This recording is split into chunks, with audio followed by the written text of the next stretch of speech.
Horse trainer Bob Baffert says he feels wronged after learning his Kentucky Derby winning horse is under investigation for a rules violation. Medina Spirit, our Derby horse, had been tested positive for 21 picograms of betamethasone. And all I can tell you is that betamethasone, even though it's an allowed drug, therapeutic medication, we did not give it. Medina Spirit took home the Derby just last week. The win gave Baffert his 7th victory at the track, the most of all time, but now he's suspended from racing ahead of the Preakness Stakes next week. The drug in question is allowed, but only in certain doses. Medina Spirit tested over the legal limit for the Kentucky horse racing rules. Baffert is now promising to launch his own investigation into what happened, in addition to an official investigation that's already underway. A statement from Churchill Downs says, quote, failure to comply with the rules and medication protocols jeopardizes the safety of the horses and jockeys, the integrity of our sport, and the reputation of the Kentucky Derby and all who participate. Churchill Downs will not tolerate it.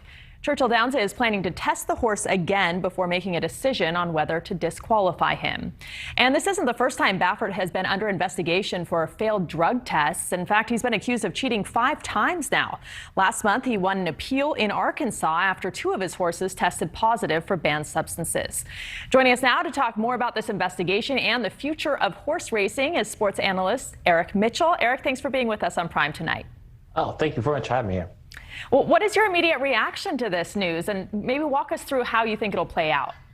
This was stunning to wake up to this news. This has only happened twice in 147 Kentucky Derby races. This is nuts when you think about it.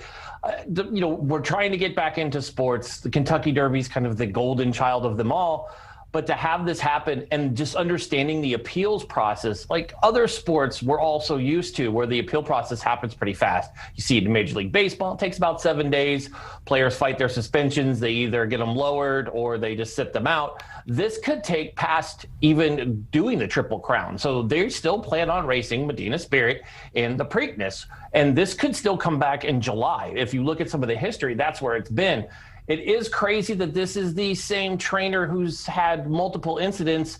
And I know there's been jokes said today calling him the New England Patriots of horse racing when it comes to the way that the cheating scandals keep coming up. It's just weird for something that we don't think about, doping horses. Yeah, it's true. We're all thinking a lot about it these days. So Baffert suggested that he believes something's not right with horse racing, the industry, almost as if to say he's being targeted. Here's part of the comments from earlier. I got the biggest gut punch in racing for something that I didn't do. And this is really, it's disturbing. It's an injustice to the horse. So we know this is an issue in the sport. Congress even took up legislation last year to improve integrity in horse racing. What does this say about the future of the sport? It's just like all the sports. To me, I always kind of chuckle because the horse can't take the drugs itself. So somebody has to do it. And it shocks me with the amount of money involved that it hasn't done. We've done it in all their sports. When you look at, even the scandals in Major League Baseball around performance enhancing drugs, it's fixed overnight. But horse racing seems to constantly have this problem. And I'm sorry, the same trainer keeps coming up.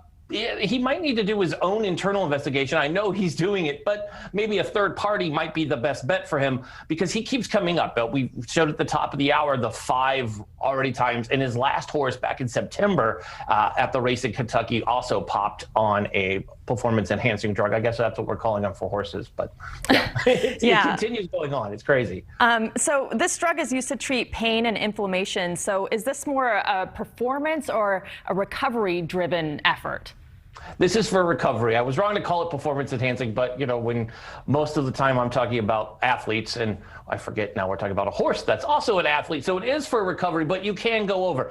It's over the limit by not just a little bit amount. I believe twice the legal limit that they're supposed to have in it. Mind you, the drug is legal in Kentucky. You just have to keep it within a certain percentage. So somebody either really messed up, and we'll find out in coming days if somebody's going to fall on the sword, or somebody tried to see if they could get by with this little number that came up the way it did. It's just very weird. Again, horse racing is different than we're talking about athletes. When we think of doping and recovery and all that, we think of the Tour de France or one of those where we're talking about it, but we're talking about a horse that is run quite often. So it's such a tough, because it's a legal drug, right? We're calling something legally illegal. Yeah. The horse can't tell us We can't go to that story. one person. Absolutely. All right, Eric Mitchell, thank you. I'm sure we'll follow up with you in the future on this topic. Thank you so much. Appreciate having you.